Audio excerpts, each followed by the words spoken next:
Welcome back to the deep dive.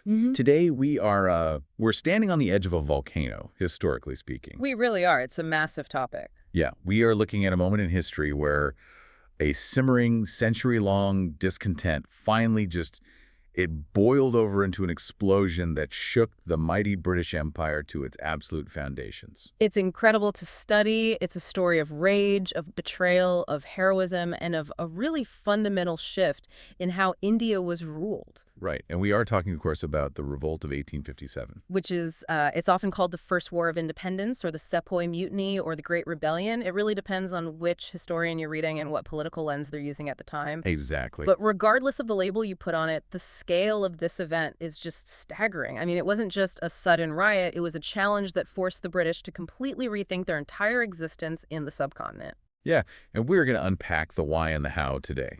We want to move way beyond just the dates and the names you might have memorized in school. We're going to look at the mechanics of the oppression and the psychology of the resistance. Absolutely. It requires a deep look. But before we light the fuse on this topic, I do have a humble request for you listening.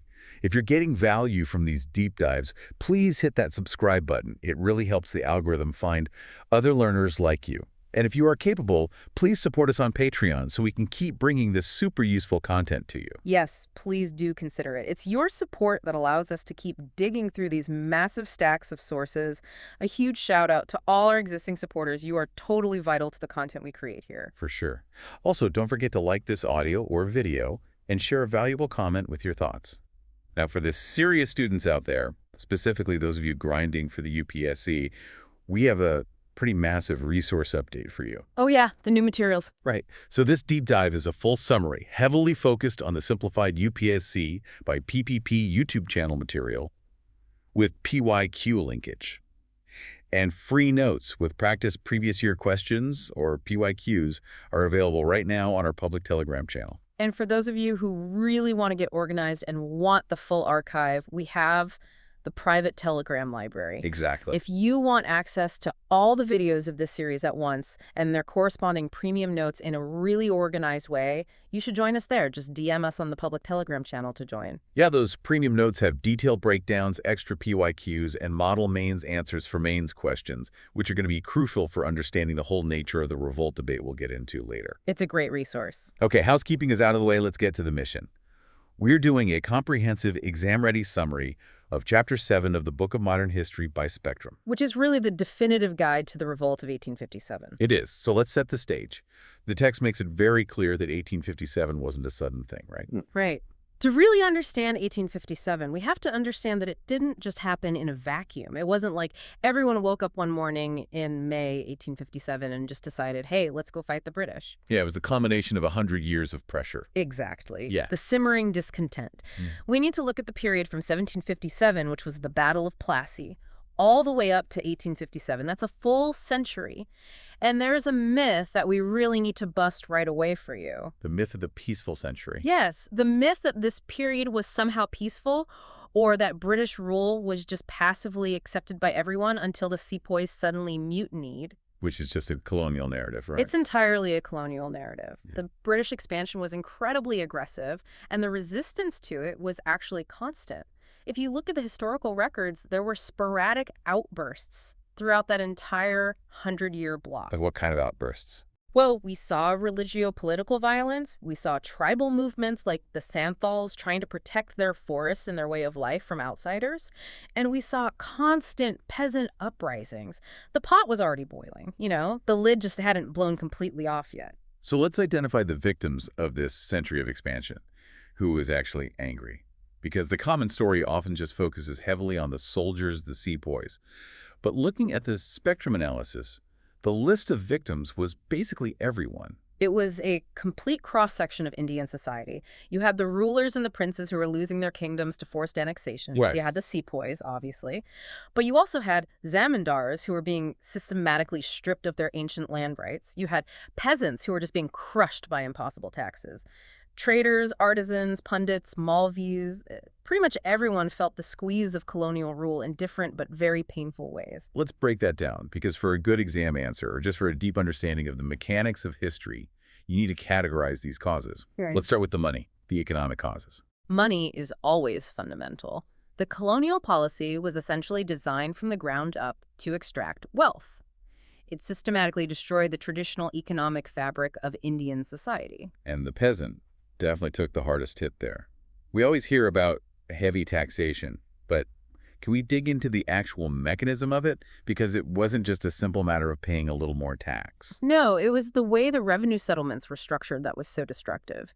Whether it was the permanent settlement in Bengal or the Rayatwari system in the south, the British demand was incredibly high, and it was rigidly enforced. Regardless of whether there was a drought or a bad harvest. Exactly. But the real killer, the thing that destroyed lives, was the cycle of debt. If a peasant couldn't pay the tax demand in cash, they had to borrow from the local moneylender. And the moneylender wasn't exactly operating a charitable institution for the farmers. Far from it. They charged completely usurious interest rates. And if the peasant couldn't pay back the loan, which was often the case, they were legally evicted from their ancestral land. And here's the crucial point. The thing that really directed the anger. The peasants very clearly saw the moneylenders as agents of the British. Because the British legal system backed them up? Yes. The colonial police and the new law courts protected the moneylenders' right to take the land, not the farmers' right to keep it. So the anger against the crippling debt naturally became anger against the British system itself. That makes total sense. And it wasn't just the farmers who were suffering. The artisans, the people making the famous Indian textiles and handicrafts, they were being totally wiped out. They were decimated. This is the classic textbook definition of the deindustrialization of India. The British aggressively promoted their own machine-made goods coming out of factories in Manchester and Liverpool. While simultaneously blocking Indian goods, right? Exactly. They slapped incredibly heavy duties on Indian goods trying to enter Britain. So the famous Indian handloom industry, which was once the envy of the world, was completely ruined. I actually have a quote here from Karl Marx, which he wrote in 1853, that really sums this up perfectly. He said, "It was the British intruder who broke up the Indian handloom and destroyed the spinning wheel. It creates a very vivid physical image of an intruder literally smashing the tools of the trade." It's a very powerful image, and it was economically true. And practically, what did that mean on the ground?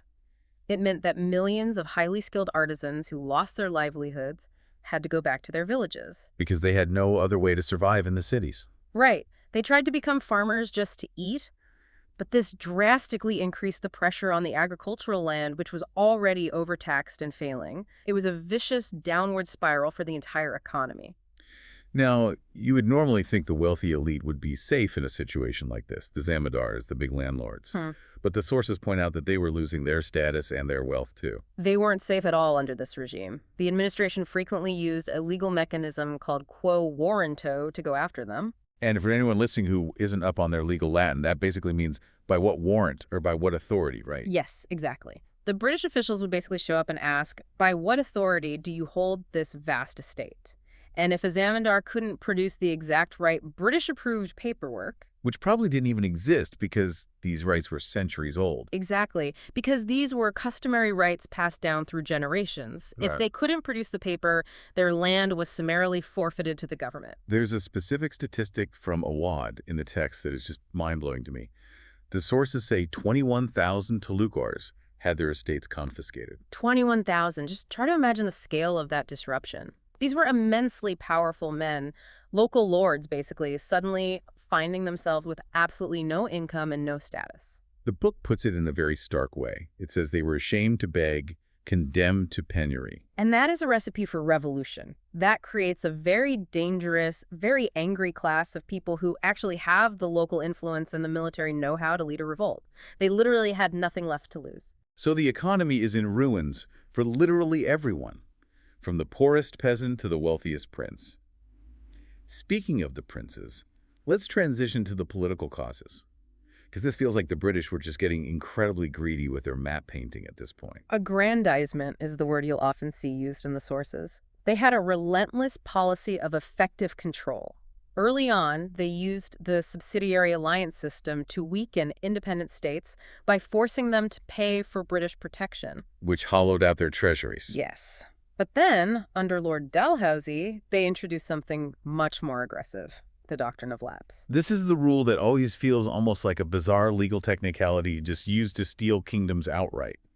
If a native ruler doesn't have a biological male heir, he can't just adopt a son and pass the kingdom to him, right? Yeah. The British just absorb it. That's the core of it. It flatly denied the long-standing Hindu custom of adoption for succession, which had been respected for thousands of years. And they use this to grab a lot of territory.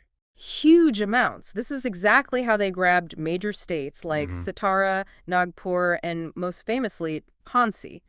It caused absolute panic among the traditional ruling class. Because nobody knew who was going to be next on the chopping block. Right. Even if you had been a perfectly loyal ally to the British for decades, if you happened to not have a biological son, your entire royal legacy was just erased overnight.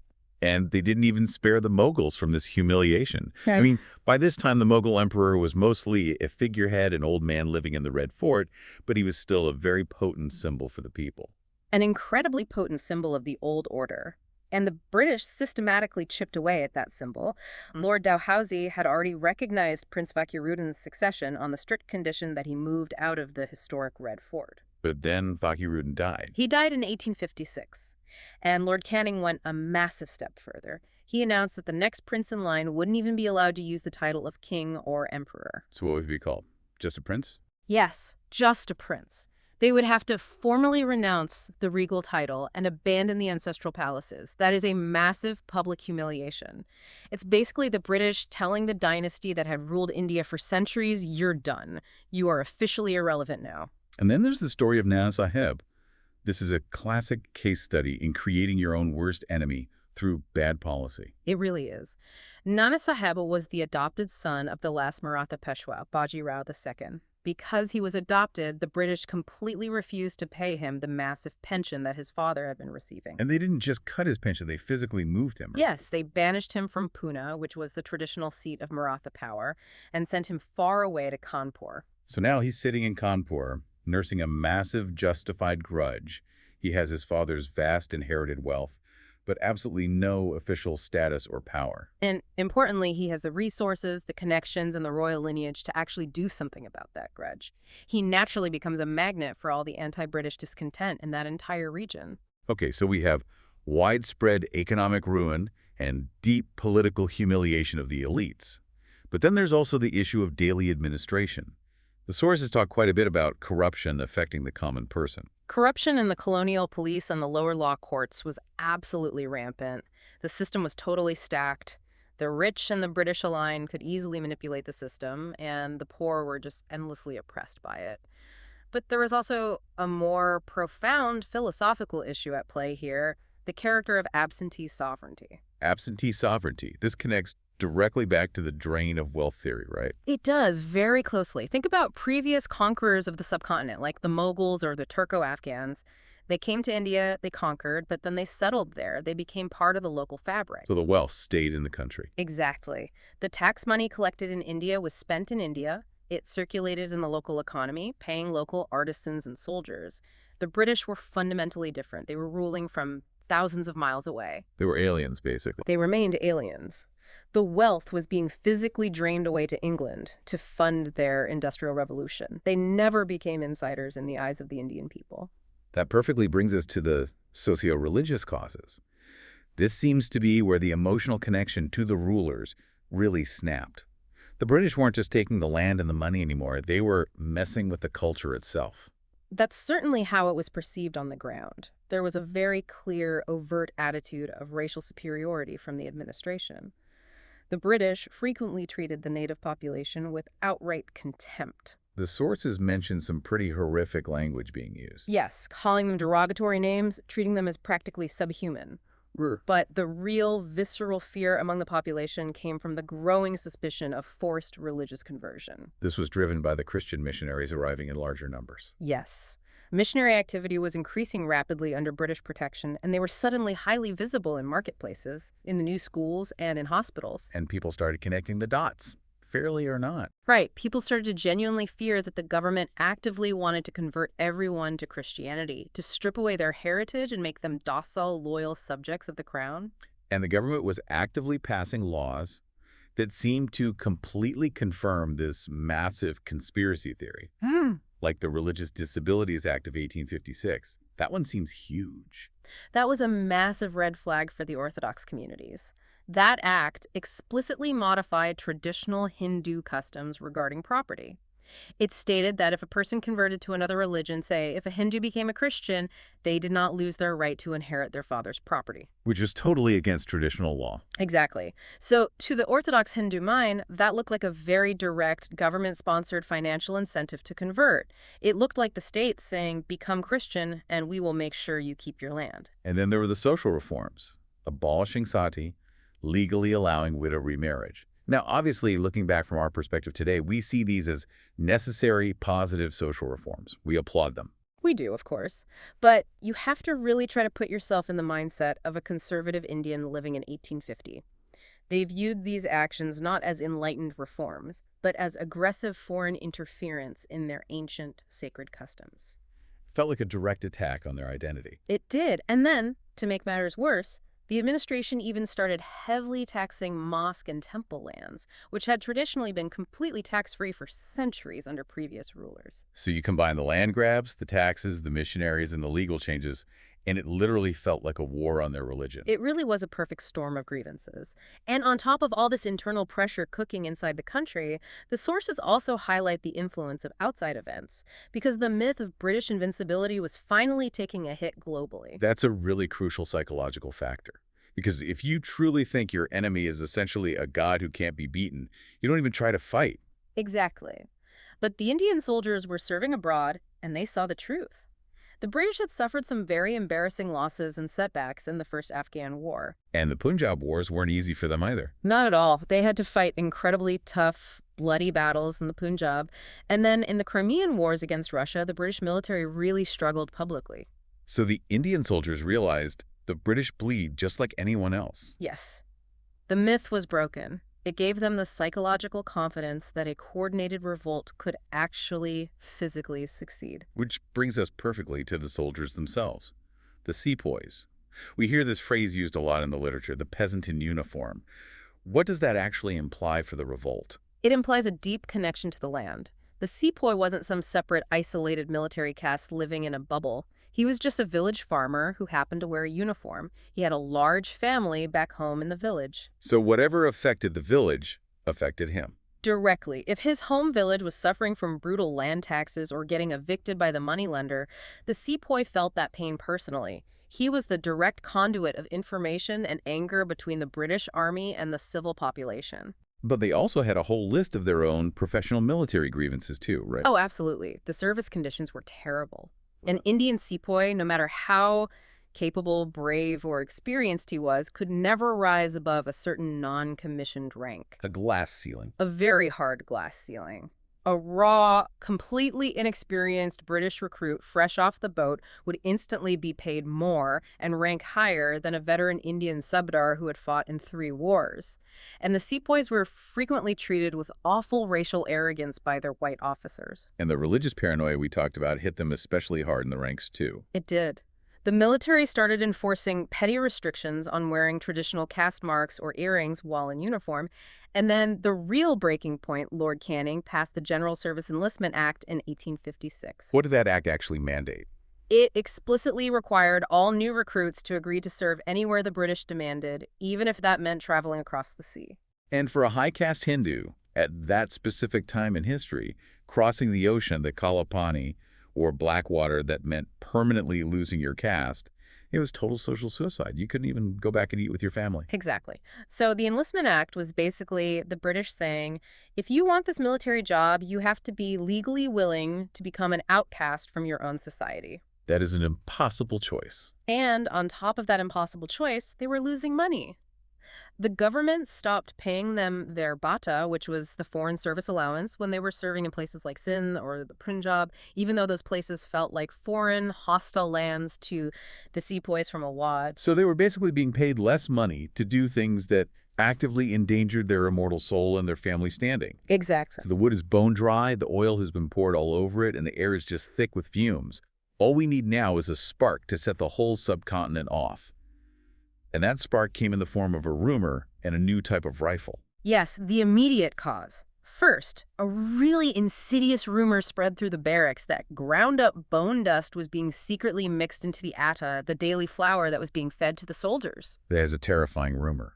It implies a massive, covert government attempt to quietly break their caste and destroy their religion through their daily food. It created mass panic. And then, right on the heels of that rumor, came the introduction of the new pattern 1853 Enfield rifle.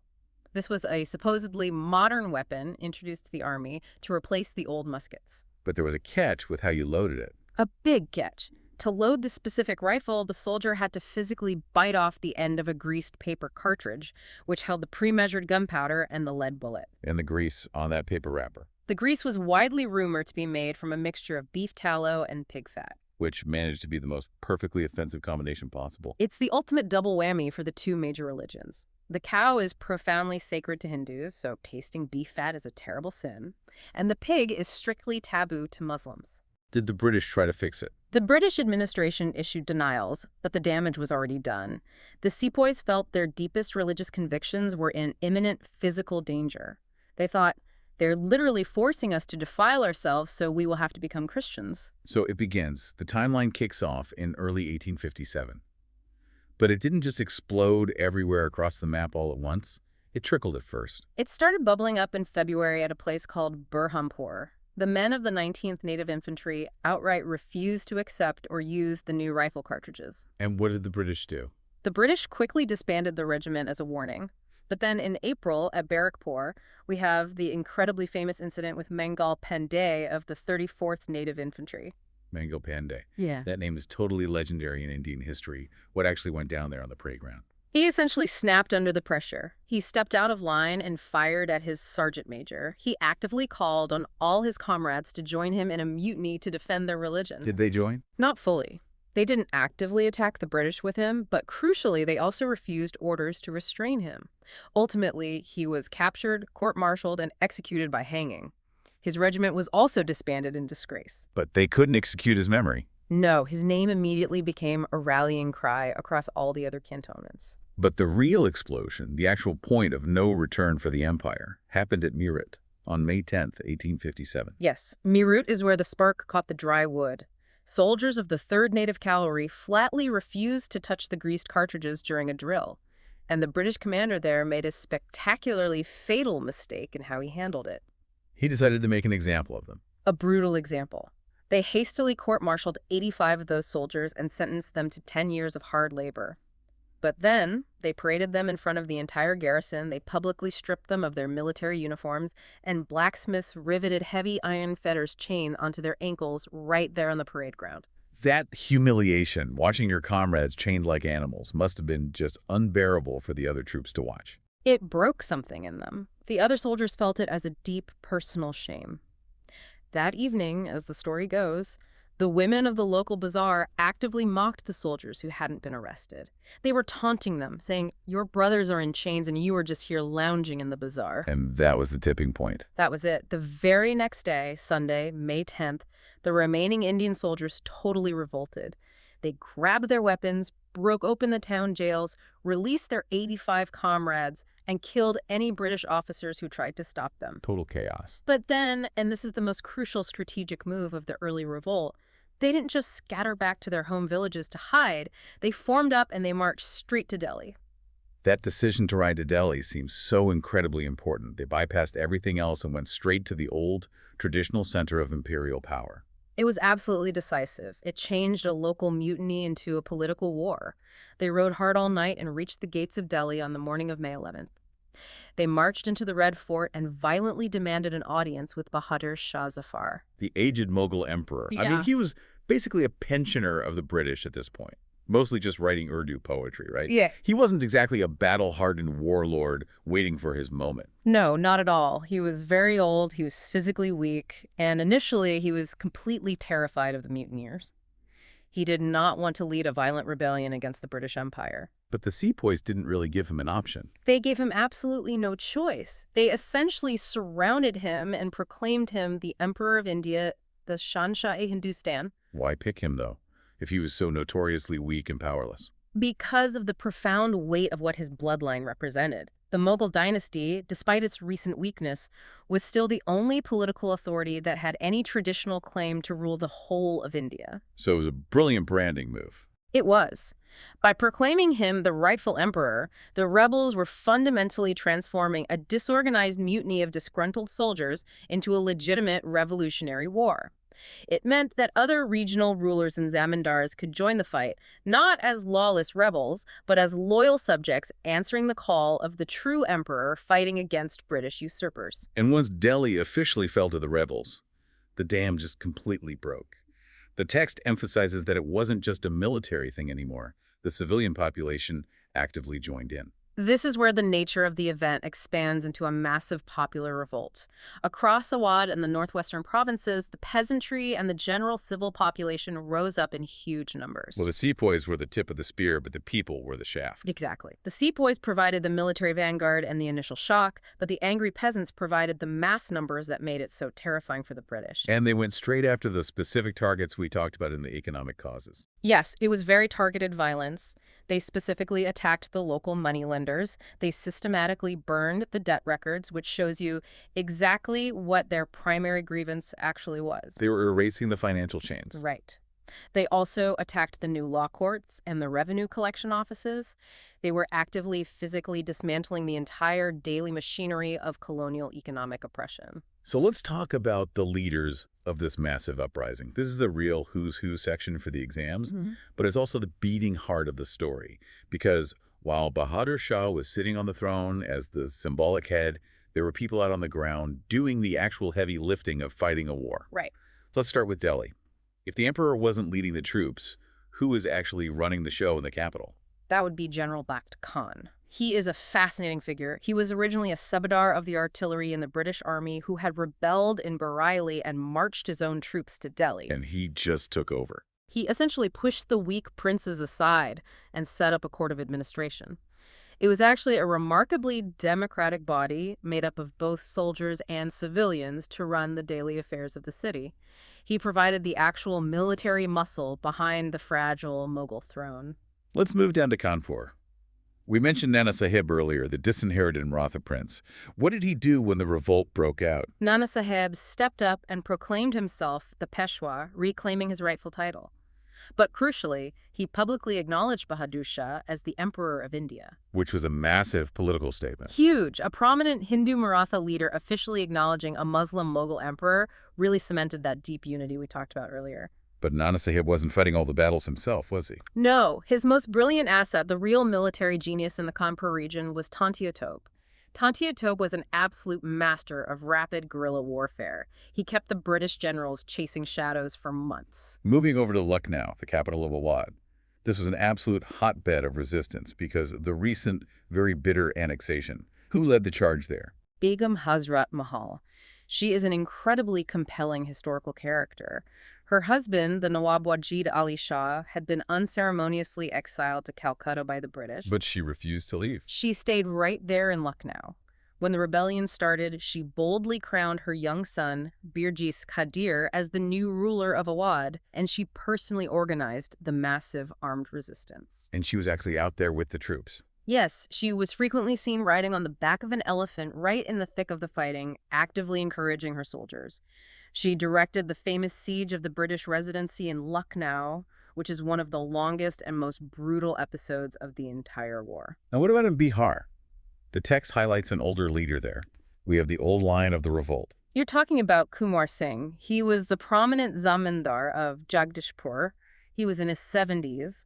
Some historical sources suggest he was actually nearing 80 years old when the fighting started. That's incredible. He had a massive personal grudge over his estates being unjustly taken by the revenue board, but his bravery was just legendary.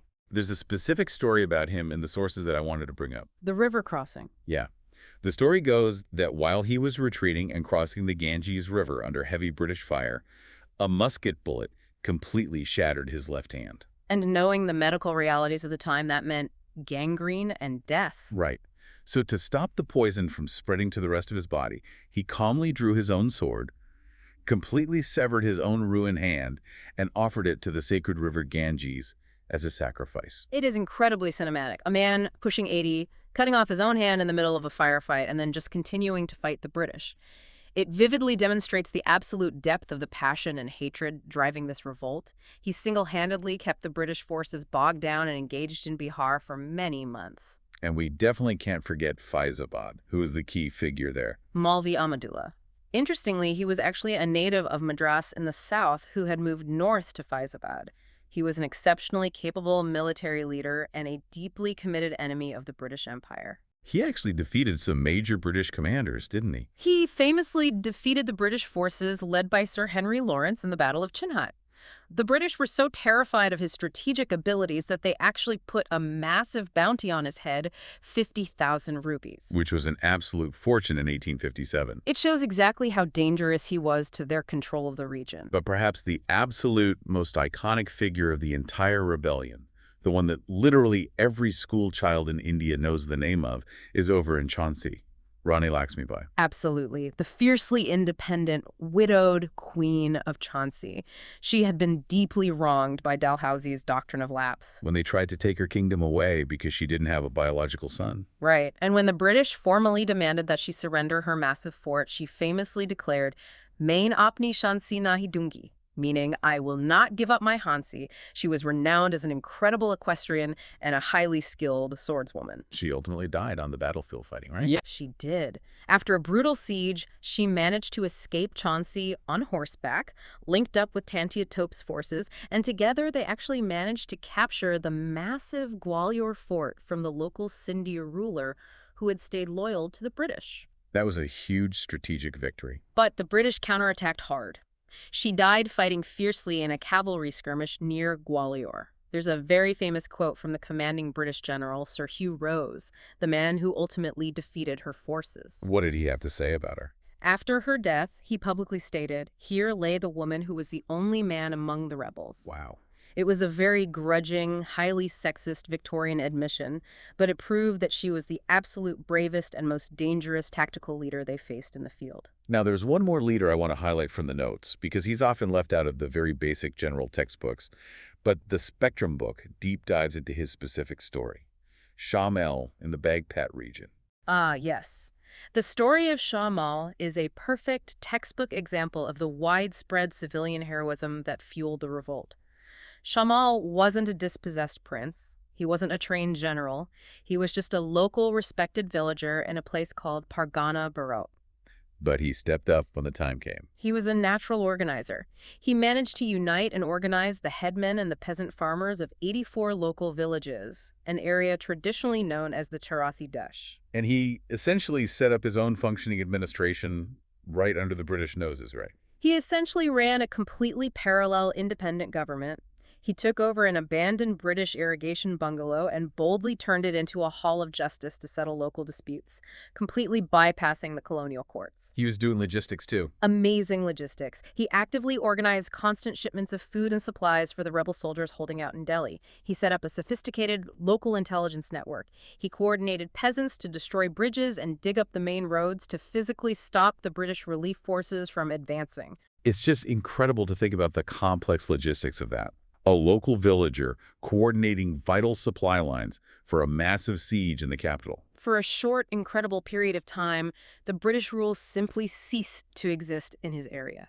It shows how incredibly deep the grassroots desire for self-rule actually went. But ultimately, despite all this incredible heroism, despite all the early, shocking successes, the British did finally manage to suppress the revolt. And the sources show it was incredibly brutal. It was completely ruthless. The British Empire essentially panicked and poured in massive amounts of men and resources. They urgently diverted combat-hardened troops who were supposed to go to the Crimean War. They pulled regiments from China and from the Persian campaigns. And they threw everything at Delhi. They recaptured Delhi in September 1857 after a horrific siege. It was an absolute bloodbath. John Nicholson, the famous British hero of the siege, was killed in the assault, but they eventually took the city back street by street. And what happened to the old emperor and the Mughal family? It was a terrible, calculated vengeance. A British officer named Lieutenant Hudson accepted the surrender of the royal princes, but then coldly shot them dead in public. And Bahadur Shah Zafar. The emperor was put on a humiliating show trial for treason and was exiled far away to Rangoon in Burma. He died there in poverty in 1862.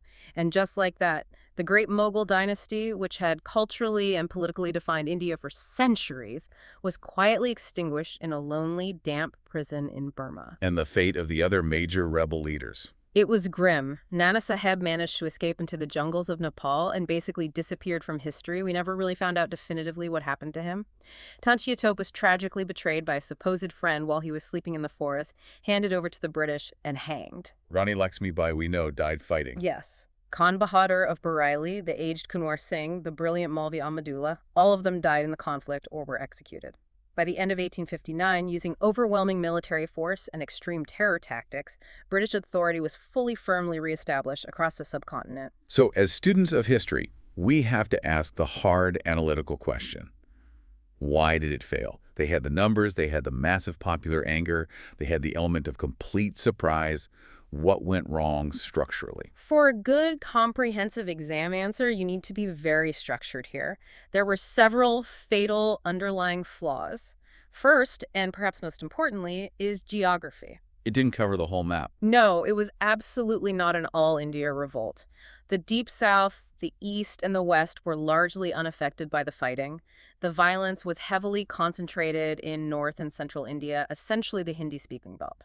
So because the rest of the country was quiet, the British could just strategically move their troops from the peaceful areas to the hot zones without any fear of losing the whole country. Exactly. They constantly brought in fresh, loyal troops from the Madras and Bombay presidencies to fight the exhausted rebels in the north. Okay, what was the second major flaw? The second point is the missing classes. Not everyone in Indian society actually joined the fight. Who stayed out? Many of the big zamindars, the ones the British hadn't foolishly alienated with their land grabs, they acted as what the British called breakwaters to the storm.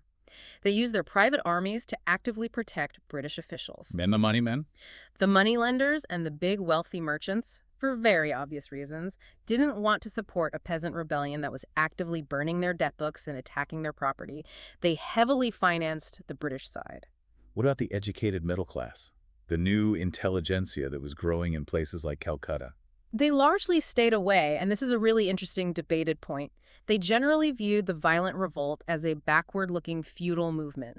They thought the rebels wanted to return to the Dark Ages. Essentially, yes. The educated class genuinely hoped that the British would eventually bring modern industrialization, modern science, and maybe even parliamentary democracy to India. They didn't want to return to the old, fragmented, feudal order of absolute kings and emperors. They thought the mutinous Sepoys were actively trying to turn back the clock on progress. And what about the other independent Indian rulers? The ones who hadn't been annexed yet? Many of the most powerful ones remained completely loyal to the British crown. The Scindia of Gwalior, the Holkar of Indore, the rulers of Patiala, Sindh, Kashmir, and the Kingdom of Nepal, they all provided massive active help, troops, and supplies to the British military. It was that decisive. The British Governor-General, Lord Canning, actually wrote later that if the Scindia of Gwalior had joined the revolt against them, he would have had to pack his bags and leave India the very next day. That perfectly illustrates exactly how close it was. And then there is the glaring issue of military equipment. Right. It was frequently rebel swords and outdated spears against massed British artillery and the new Enfield rifles. Yeah. You simply can't win a modern, industrialized war with bravery and spirit alone. The rebels were incredibly courageous, but they were hopelessly outgunned. And finally, the book points out the organization and ideology, or rather the lack of it. Yes. The rebels entirely lacked central coordinated leadership.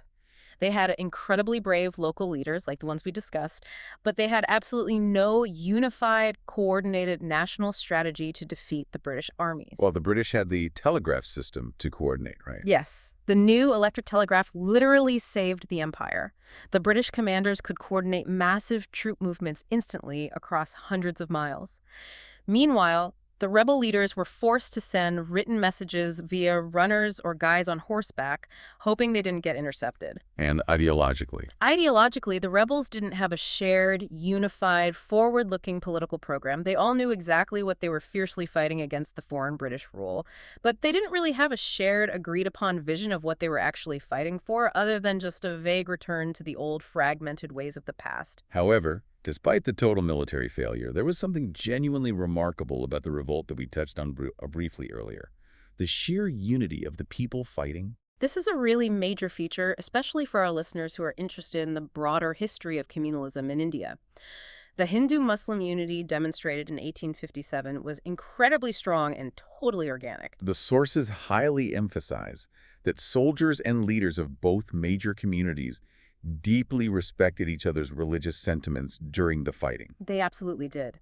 There's a fascinating note in the historical record that in several liberated areas, the rebel administration immediately banned cow slaughter entirely, specifically to respect the religious sentiments of the Hindu Sepoys who were fighting alongside the Muslims. And they trusted each other at the highest levels of leadership. Yes, Hindus and Muslims happily accepted each other's command. Nana Saheb, a high-caste Hindu Maratha, had prominent Muslim advisors in his inner circle. The Muslim Mughal emperor was universally accepted by the largely Hindu rebel army. There's a quote from Maulana Azad about this, right? Yes, Maulana Azad later wrote that the 1857 revolt clearly showed a remarkable sense of unity among the Indian people. It historically proves that before the crown took over in 1858, the basic politics and daily life of India were not fundamentally communal. That toxic division came later. That deep, violent division was something that was artificially deepened and exploited much later, largely as a direct result of subsequent British imperial policy. So let's tackle the really big academic debate, the nature of the revolt. Because this is a huge favorite topic for historians and for exam setters trying to test analytical skills. Was it just a localized military mutiny? Or was it actually a legitimate war of independence? It's a very broad spectrum of views. Let's break down the main camps. First, you have the British view. Imperial historians like John Seeley entirely dismissed it as a, quote, wholly unpatriotic and selfish sepoy mutiny. So they just wanted to downplay it entirely. Exactly. They desperately needed to frame it as just a few superstitious, ungrateful soldiers misbehaving because of minor caste prejudices, rather than a legitimate popular uprising against their rule. And on the opposite end, we have the nationalist view. Right. Thinkers like V.D. Savarkar, who was writing in the early 20th century, he explicitly called it the First War of Independence. He was looking for inspiration for his own time. Yes. He looked back and saw it as a glorious, unified national uprising. He wrote his history specifically to inspire the ongoing freedom struggle against the British in the 1900s. And then there's the Marxist view of the conflict. The Marxist historians look at the class dynamics. They saw it primarily as a massive, violent struggle of the oppressed soldier-peasant democratic combine fighting desperately against both foreign imperial bondage and their own local feudal landlords. So what's the modern balanced view that most scholars accept today? If a student is writing a detailed mains answer, what should they actually conclude? Most modern historians tend to lean towards the nuanced view of Dr. S.N. Sen. He famously argues that it began as a fight for religion, but ended as a war of independence. Meaning the motives evolved as the fighting went on. Exactly. It started with anger over the greased cartridges, but once the violence started, it rapidly evolved into a much broader, deeply political struggle to drive the foreign British completely out of the country. But there's a counterpoint from R.C. Majumdar. Yes, Majumdar offers a very strong counterargument. He bluntly states that the 1857 revolt was neither first, nor national, nor a war of independence. Because the modern idea of India didn't exist yet. Precisely. Because the modern, unified political concept of nationalism hadn't really formed in the minds of the people yet. The rebels in Awadh were fighting for their specific region. The Marathas were fighting for their lost titles. They weren't necessarily fighting for a unified, modern nation-state called India.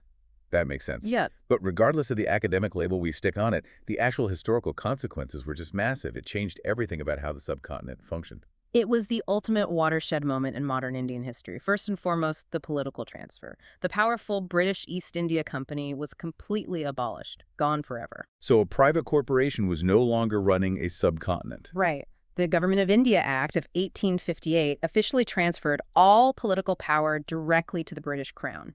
Queen Victoria was now in charge. And she issued a famous proclamation, right? The Queen's Proclamation.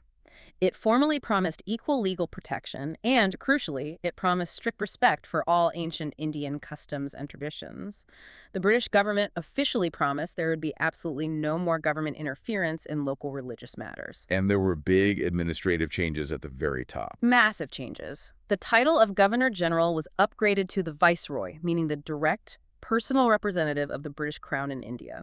And a new cabinet position, the Secretary of State for India, was created back in London to oversee everything.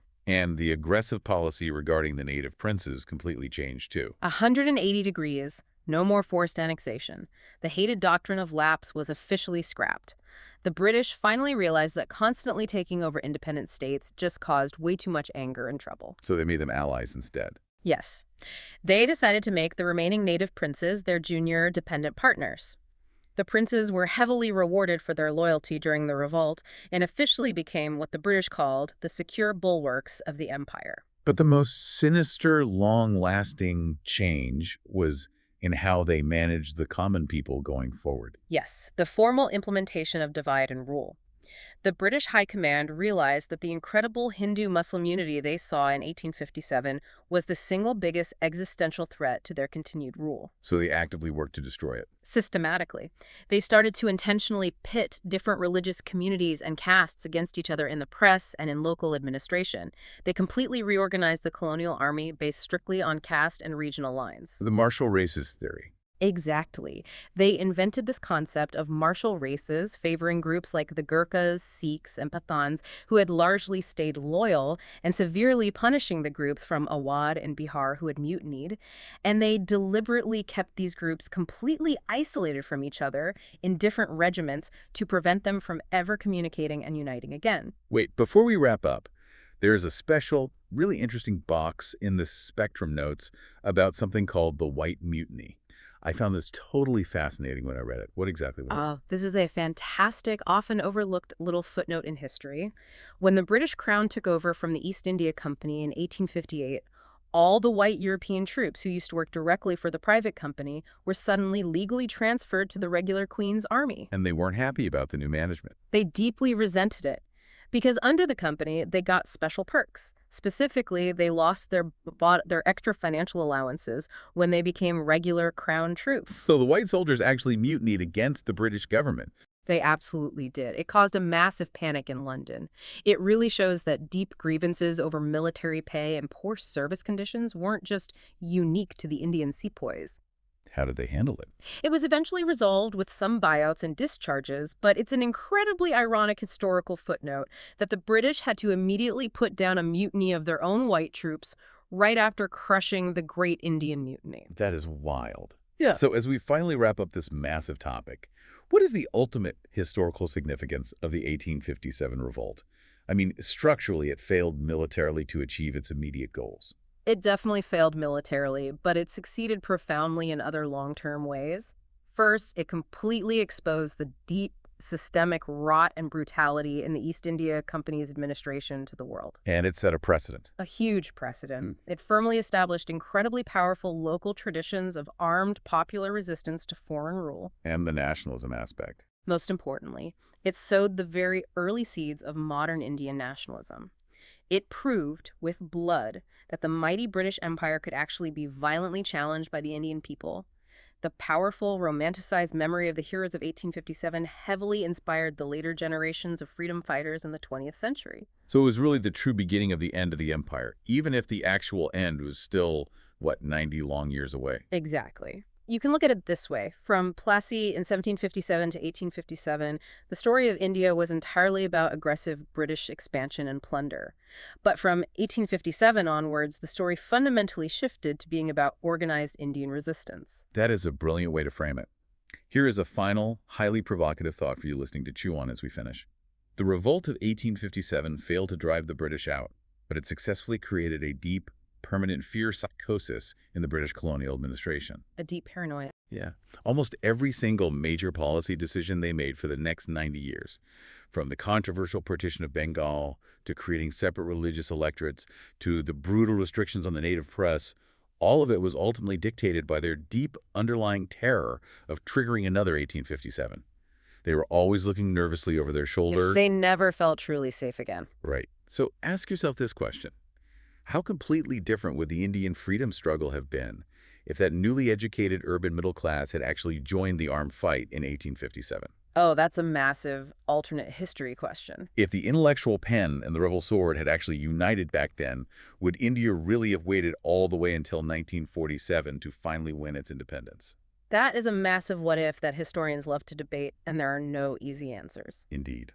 We will leave you with that thought to explore on your own. We really hope this deep dive gave you a very clear, highly structural, and engaging narrative understanding of the complex revolt of 1857. And if you found this analysis helpful for your studies, please make sure to subscribe to the channel. We are a very small team here, and your subscription literally helps keep the lights on and the microphones recording. Absolutely.